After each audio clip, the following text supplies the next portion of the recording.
നേർവേദി പ്രഭാഷണ പരമ്പരയിലേക്ക് ഏവർക്കും സ്വാഗതം. സുവിശേഷകൻ കുഞ്ഞുമോൻ തോട്ടപ്പള്ളി ഇപ്പോൾ നിങ്ങളുമായി ദൈവവചനം പങ്കുവെക്കുന്നു. ശ്രദ്ധിച്ചാലും.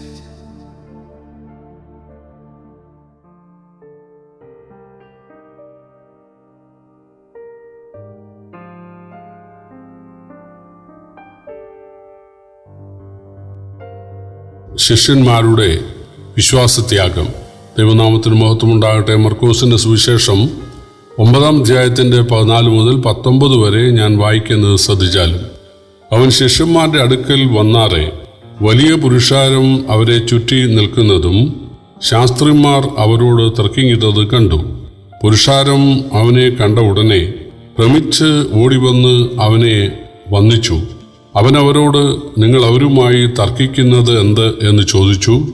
അതിന് പുരുഷാരത്തിൽ ഒരുത്തൻ, ഗുരു, ഊമനായ ആത്മാവുള്ള എൻ്റെ മകനെ ഞാൻ നിന്റെ അടുക്കൽ കൊണ്ടുവന്നു.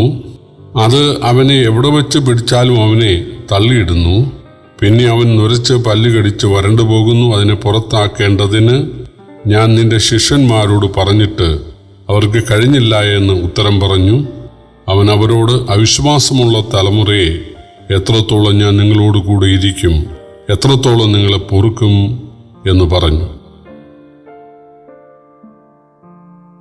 കർത്താവായ യേശുക്രിസ്തു തൻ്റെ 3 ശിഷ്യന്മാരുമായി, യാക്കോബും യോഹന്നാനും പത്രോസുമായി ഉയർന്ന ഒരു മലയിലേക്ക് പോയിരിക്കുകയാണ്. അവിടെ വെച്ച് ദൈവരാജ്യത്തിൻ്റെ ഒരു ചിത്രം അവരെ കാണിക്കുകയാണ്. അവിടെ മോശ പ്രത്യക്ഷപ്പെടുന്നു, ഏലിയാവും പ്രത്യക്ഷപ്പെടുന്നു. മോശ, നമുക്കറിയാം, കനാനാടിൽ പ്രവേശിക്കാതെ പെസ്ഗ കൊടുമുടിയിൽ അവിടെ മരിച്ച് അടക്കപ്പെടുകയാണ്. അതിൻ്റെ അടിസ്ഥാനത്തിൽ മോശയ്ക്ക് ദൈവരാജ്യമില്ല എന്നൊക്കെ പഠിപ്പിക്കുന്ന ആളുകൾ ഉണ്ട്. കാരണം മോശ കനാനാട്ടിൽ കാലുകുത്തിയില്ലല്ലോ. പക്ഷേ ഇതാ യേശുവിനോടും ഏലിയാവിനോടും കൂടെ മോശ കനാനാട്ടിൽ കാലുകുത്തിയിരിക്കുകയാണ് മറുരൂപമലയിൽ. അപ്പോൾ മോശ മരിച്ചയാളുടെ പ്രതിനിധിയും ഏലിയാവ് മരിക്കാതെ സ്വർഗാരോഹണം ചെയ്ത ആളുടെ പ്രതിനിധിയുമാണ്. വേറൊരു കാര്യം, ഈ 2 പേര് ഇതപര്യന്തം ലോകത്തിൽ ജീവിച്ച ആളുകളിൽ ഏറ്റവും വിശുദ്ധരൊന്നുമല്ല. മോശയെക്കുറിച്ച് പറഞ്ഞാൽ 40-ാമത്തെ വയസ്സിൽ ഒരു മിസ്രൈമിനെ കൊന്നവനാണ്. പിന്നീട് 40 വർഷങ്ങൾക്ക് ശേഷം ദൈവം പ്രത്യക്ഷപ്പെട്ടെങ്കിലും അദ്ദേഹം മക്കളെ പരിച്ഛേദന കഴിക്കാതെ മിസ്രൈമിലേക്ക് കൊണ്ടുവരാൻ ശ്രമിച്ച ആളാണ്. മരുഭൂമി യാത്രയിൽ മോശ ഒരുപാട് ദൈവത്തെ അനുസരിച്ചു എന്നുള്ളത് ശരിയാണെങ്കിലും പാറയോട് കൽപ്പിക്കാൻ പറഞ്ഞ മോശ ജനം കാണുക പാറയെ അടിക്കുകയാണുണ്ടായത്. അപ്പോൾ മോശയുടെ ജീവിതത്തിൽ ഒരുപാട് ഉയർച്ച ഉണ്ടായിരുന്നെങ്കിലും ഒരുപാട് താഴ്ചയും വീഴ്ചയും ഒക്കെ സംഭവിച്ച ആളാണ്.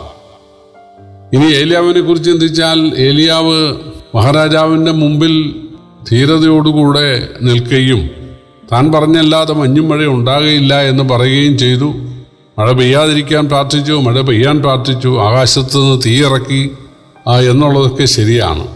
പക്ഷേ നാളെ ഞാൻ മറ്റു പ്രവാചകന്മാരെ പോലെ നിന്നെ ആക്കുമെന്ന് ഇസബേൽ പറഞ്ഞ വാക്ക് കേട്ട് ഭയപ്പെട്ട് അദ്ദേഹം ബത്ശേബ മരുഭൂമിയിലേക്ക് പോയി ചോരച്ചെടിയുടെ കീഴിൽ കിടന്ന് മരിക്കാൻ ആഗ്രഹിച്ച ആളാണ്. അപ്പോൾ ഏലിയാവ് മരിക്കാതെ സ്വർഗാരോഹണം ചെയ്ത ബൈബിളിലെ 2 പേരിൽ മറ്റൊരാൾ ഹാനോക്കാണ്. അതിൽ ഏറ്റവും ശ്രേഷ്ഠനാണ് എന്നൊന്നും നമുക്ക് വിധിക്കാനായിട്ട് സാധിക്കുകയില്ല. മരിച്ചയാളുടെ പ്രതിനിധിയായ മോശ എല്ലാം തികഞ്ഞ ആളാണ് എന്നും പറയാൻ നിവൃത്തിയില്ല. ഇതിൻ്റെ ആത്മീയ അർത്ഥം, എല്ലാം തികഞ്ഞ ആളുകളെ അല്ല സ്വർഗത്തിലേക്ക് കൊണ്ടുപോകാൻ കർത്താവ് ആഗ്രഹിക്കുന്നത്. മോശ ക്രിസ്തുവിനെ നിന്ന് വലിയ ധനമെന്നെണ്ണി. അതുകൊണ്ടാണ് ഏലിയാവും അതുപോലെ തന്നെ ക്രിസ്തുവിനെ രക്ഷകനായി സ്വീകരിച്ച ആളാണ്. അപ്പോൾ ഒരു വീണ്ടെടുപ്പുകാരനായ ദൈവത്തിൽ വിശ്വാസം അർപ്പിച്ച ആളുകളാണ് പഴയ നിയമത്തിൽ ആബേലായാലും ഹാനോക്കായാലും നോഹയായാലും അബ്രഹാം, ഇസ്ഹാക്ക്, യാക്കോബായാലും യഹൂദയായാലും മോശയായാലും ഏലിയാവായാലും എലീശയായാലും ഇവരൊക്കെ, യോബായാലും ഒരു വീണ്ടെടുപ്പുകാരനിൽ വിശ്വാസം അർപ്പിച്ചിരുന്നു. അതിനാലാണ് അവർ നീതീകരിക്കപ്പെടുവാൻ ഇടയായി തീർന്നത്. എല്ലാം തികഞ്ഞ ആളുകളെ അല്ല, മറിച്ച് യേശുവിനെ, വീണ്ടെടുപ്പുകാരനായ യേശുവിനെ രക്ഷകനായി സ്വീകരിച്ച ആളുകളെയാണ് കർത്താവ് ഉയർപ്പിക്കുന്നത്. അതുപോലെ യേശുവിനെ രക്ഷകനായി സ്വീകരിച്ച് ജീവിച്ചിരിക്കുന്ന ആളുകൾ ഏലിയാവിനെ പോലെ രൂപാന്തരപ്പെടും. അവര് രണ്ടുപേരും യേശുവിനെ പോലെ തിരസ്കരിക്കപ്പെടുവാൻ ഇടയായി. ഇതാണ് ദൈവരാജ്യത്തിൻ്റെ ചിത്രം. ഇതാണ് യേശു തൻ്റെ ശിഷ്യന്മാരെ കാണിച്ചത്, 3 പേരെ കാണിച്ചത്. ഭാവിയിൽ ദൈവരാജ്യം സംബന്ധിച്ചൊക്കെ അവരുടെ ലേഖനങ്ങളിൽ അവർ എഴുതണം, അതൊക്കെ ഉദ്ദേശിച്ചും കൂടെ ആയിരിക്കാം. ഈ സമയത്ത് ദുഃഖകരമായ ഒരു കാര്യം താഴ്വരയിൽ സംഭവിക്കുകയാണ്. അതായത് ഒരു ഭൂതബാധിതനായ കുട്ടിയെ ഒരു മനുഷ്യൻ കൊണ്ടുവന്നു. ശിഷ്യന്മാരോട് ഇവന് സൗഖ്യം തരണമെന്ന് പറഞ്ഞു. ഈ ശിഷ്യന്മാർ മുൻപ് ഇരണ്ടായി സുവിശേഷം അറിയിക്കാൻ പോയ കാലത്ത് ഭൂതങ്ങളെ പുറത്താക്കിയിട്ടുള്ള ആളുകളാണ്. തീർച്ചയായിട്ടും അവർക്കിത് സാധിക്കും. പക്ഷേ അവർ നോക്കിയിട്ട് സാധിച്ചില്ല. യേശു വന്നപ്പോൾ ആൾക്കൂട്ടം ആർത്തിരമ്പി ഓടി വന്നു. എന്താണ് തർക്കിക്കുന്നതെന്നൊക്കെ ചോദിച്ചപ്പോൾ ആ മനുഷ്യൻ പറഞ്ഞു, എൻ്റെ മകനെ ഞാൻ നിന്റെ ശിഷ്യന്മാരുടെ അടുക്കൽ കൊണ്ടുവന്നു, അവർക്ക് സൗഖ്യമാക്കാൻ കഴിഞ്ഞില്ല. അപ്പോൾ യേശു പറയുകയാണ്, അവിശ്വാസമുള്ള തലമുറ എത്രത്തോളം ഞാൻ നിങ്ങളോട് കൂടെ ഇരിക്കും, എത്രത്തോളം നിങ്ങളെ ഞാൻ സഹിക്കും. അപ്പോൾ നമുക്കതിൻ്റെ ഒരു ഉത്തരം കിട്ടി, അവരുടെ അവിശ്വാസമാണ്. വിശ്വാസത്തോടു കൂടെ അവർ പണ്ട് സുവിശേഷം അറിയിക്കാൻ പോയ ആ സമയത്ത് പല ഭൂതങ്ങളെ അവർ പുറത്താക്കി. പക്ഷേ ഇവിടെ അവരുടെ വിശ്വാസം നഷ്ടപ്പെട്ടു. അതിൻ്റെ കാരണം യേശു പ്രധാനപ്പെട്ട 3 ആളുകളെ കൂട്ടി മറുമലയിൽ പോയിരിക്കുകയാണ്. 9 ആളുകളാണ് ഇവിടെ അവശേഷിച്ചിരിക്കുന്നത്. അതുകൊണ്ട് പ്രധാനപ്പെട്ട ആളുകളും യേശുവും പോയ സ്ഥിതിക്ക് തങ്ങളെ കൊണ്ടൊന്നും സാധിക്കയില്ല എന്നുള്ള ഒരു അവിശ്വാസം അവരിലേക്കുണ്ടാകാൻ ഇടയായി. നേരെ മറിച്ച് യേശു ദൈവത്തിൻ്റെ മനുഷ്യാവതാരമാണ്, യേശുവിൻ്റെ സാന്നിധ്യം ഇവിടെയും ഉണ്ട് എന്ന് വിശ്വസിക്കുവാൻ അവർക്ക് സാധിക്കണമായിരുന്നു. അല്ലെങ്കിൽ യേശുവിനെ ഭൂമിയിലേക്ക് അയച്ച പിതാവായ ദൈവത്തിൻ്റെ സാന്നിധ്യം തങ്ങളോടുകൂടെ ഉണ്ട് എന്ന് വിശ്വസിച്ചുകൊണ്ട്, ദൈവമേ ഈ കാര്യത്തിൽ ഞങ്ങളെ സഹായിക്കണം എന്ന്, നീ ഞങ്ങളെ സഹായിക്കും എന്നവർ വിശ്വസിക്കേണ്ടതായിരുന്നു. അവരുടെ അവിശ്വാസം നിമിത്തമാണ് ഈ കുഞ്ഞിലുള്ള ഭൂതത്തെ പുറത്താക്കാൻ അവർക്ക് സാധിക്കാതെ പോയത്.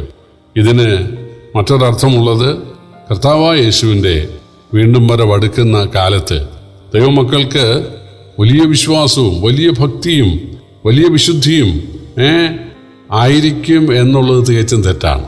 അന്ത്യകാലത്ത് ഞാൻ സകല ജനത്തിൻ്റെ മേലും എൻ്റെ ആത്മാവിനെ പകരുമെന്നുള്ളത് 20-ാം നൂറ്റാണ്ടിലോ അല്ലെങ്കിൽ 21-ാം നൂറ്റാണ്ടിലോ ഒക്കെ നിറവേറുന്ന കാര്യമായിട്ടൊക്കെ പഠിപ്പിക്കുന്ന ആളുകളുണ്ട്. പക്ഷേ അന്ത്യകാലം എന്ന് യോവേൽ പറഞ്ഞത് ന്യായപ്രമാണ കാലത്തിന് ശേഷമുള്ള കാലം അല്ലെങ്കിൽ 1-ാം നൂറ്റാണ്ടെന്നാണ്. ആ പ്രവചനം പെന്തക്കോസ്ത് നാളിൽ നിറവേറി. ഇതാണ് അന്ത്യകാലം എന്ന് പത്രോസ് പറയുകയുണ്ടായി. പ്രിയപ്പെട്ടവരെ, അന്ത്യകാലത്തിൻ്റെ അന്ത്യമായ ഈ സമയത്ത്, അവസാനത്തെ യുഗമായ ഈ കൃപായുഗത്തിൻ്റെ അന്ത്യകാലത്ത് വിശ്വാസമായിരിക്കുകയില്ല, വിശ്വാസത്യാഗമായിരിക്കുമെന്ന് യേശു മത്തായി 24-ലും മർക്കോസ് 13-ലും ലൂക്കോസ് 21-ലും പറഞ്ഞിട്ടുണ്ട്. വിശ്വാസം മനുഷ്യപുത്രം വരുമ്പോൾ വിശ്വാസം കണ്ടെത്തുമോ എന്ന് യേശു തന്നെ ചോദിച്ചു. അനേകർ വിശ്വാസം ത്യജിക്കും എന്ന് വ്യക്തമായിട്ട് എഴുതിയിട്ടുണ്ട്. അതിൻ്റെ ഒരു ചിത്രമാണ് നമുക്കിവിടെ കാണാൻ സാധിക്കുന്നത്.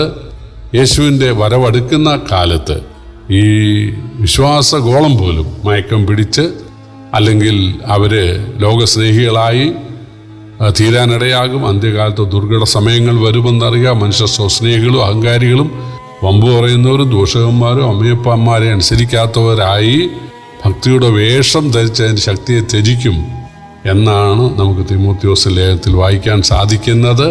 അപ്പോൾ അന്ത്യകാലം അഭക്തിയുടെ കാലമായിരിക്കും.